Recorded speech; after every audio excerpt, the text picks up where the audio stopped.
మహబూబ్ నగర్ లో రాష్ట్ర స్థాయి హోమియోపతి సైంటిఫిక్ సెమినార్ సక్సెస్ఫుల్ గా జరిగింది. హోమియోపతి వైద్య విధానాన్ని బలోపేతం చేయటం, ప్రజలకు మరింత చేరువ చేయటమే లక్ష్యంగా సెమినార్ నిర్వహించామన్నారు డాక్టర్ దండెపు బస్వానందం. హోమియోపతి వైద్యాన్ని గ్రామీణ స్థాయి ప్రజలకు అందేలాగా ప్రతి ఒక్క వైద్యుడు కూడా కృషి చేయాలని అన్నారు.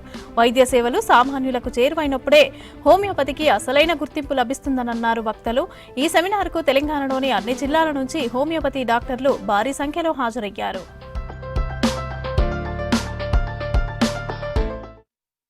మేము 1985లో బిహెచ్ఎంఎస్లో జాయిన్ అయినాం. మెడిసిన్ సీట్లు రాకపోతే హోమియోపతిలో బాగుంటుంది అని చెప్పి కొంతమంది అడ్వైజ్ వల్ల అందులో బిహెచ్ఎంఎస్లో జాయిన్ అవ్వడం జరిగింది. అప్పుడు బిహెచ్ఎంఎస్లో సెకండ్ ఇయర్ వచ్చే వరకు ప్రాక్టీస్ ఎట్లా ఏంది ఎట్లా బతకాలనేది ఒకటే బాధ ఉంటుండే. ఎవరు కూడా మా ప్రొఫెసర్లు కూడా వాళ్ళ ప్రాక్టీస్లో చాలా బిజీ ఉన్నప్పటికీ ఎవరు కూడా వాళ్ళ ప్రాక్టీస్లో ఉన్నటువంటి రిజల్ట్స్ పేషెంట్ యొక్క ఎవిడెన్స్ మాకు ఎప్పుడు చెప్పలేదు. మేము ఎట్లా ప్రాక్టీస్ చేయాలి ఏదనేది తెలుగుతుండే. ఒకరోజు వివి ప్రసాద్ గారి క్లినిక్ డిగ్రీ అయిపోయిన తర్వాత బిఎస్సీ ఎట్లా అందరూ అలోపతికి నర్సింగ్ హోమ్లలో పోయి డ్యూటీ చేస్తున్నారు మన డాక్టర్. నాకు మనసు ఒప్పకపోతుండే అలోపతి డాక్టర్ దగ్గర పోయి మనం నర్సింగ్ హోమ్లో చేయడం ఏంది, మనం greater than allopathy BHMS MBBS. So నేను మా దగ్గర ఉండడం ఏంటన్నట్టుగా మనసు ఒప్పుకోవడం. రోజు మాకు దగ్గరనే ఉన్నటువంటి వివి ప్రసాద్ మాజీ రిటైర్డ్ ప్రొఫెసర్, ఏ ప్రొఫెసర్ కూడా వాళ్ళ క్లినిక్లో లెర్నింగ్ రానిపోయేవాళ్ళు. నేను వివి ప్రసాద్ గారిని రిక్వెస్ట్ చేసిన భగత్పురంలో, సార్ నేను మీ పక్కనే ఉంటాను, నాకు లెర్నింగ్ కోసం అవసరం అయిపోయిందండి. ఓకే వెల్కమ్ అన్నాడు.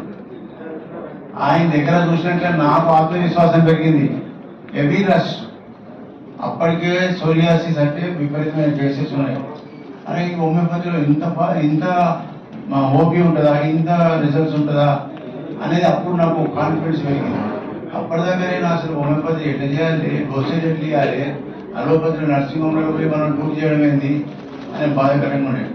తర్వాత ఆయన దగ్గర లెర్నింగ్ తీసుకున్న తర్వాత ఒక 6 months అప్పుడు హోమియోపతి మీద నాకు కాన్ఫిడెన్స్ వచ్చింది. మెదక్ జిల్లాలో ప్రాక్టీస్ పెట్టి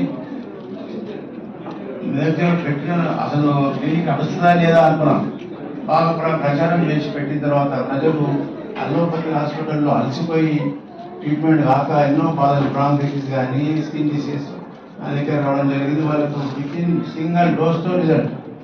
సేమ్ వివి ప్రసాద్ గారు చెప్పిన ప్రకారంగా హోమియోపతి అంత పవర్.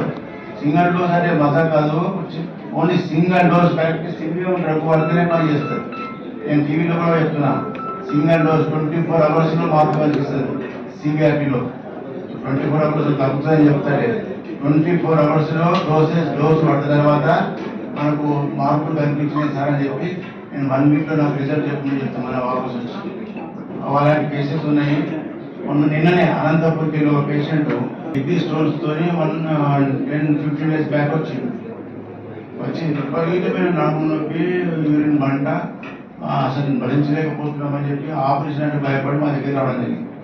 నేను ఇచ్చిన మెడిసిన్ వాడినా కానీ నేను వచ్చి చెప్తున్నాను, సార్ నొప్పి తగ్గింది, స్టోన్స్ పడిపోయినాయి సార్ తీసుకొచ్చి. మరి సింగిల్ డోస్ ఎట్లా పని చేసింది చూడండి. హోమియోపతి హనుమాన్ గారు ఎంత కష్టపడి మనకి ఈ వైద్యాన్ని కనిపెట్టిండు. దీని ఫిలాసఫీ బాగా చదవండి, ఆ మెట్రిమెడికల్ బాగా చదవండి. మెట్రిమెడికల్లో ఏ సిమ్టమ్స్ ఉంటే పేషెంట్ అవే చెప్తారు, ఆ రూబ్రిక్స్ అన్ని సరిపోతుంది. మెట్రిమెడికల్ పర్ఫెక్ట్ ఉంటే 100% మీరు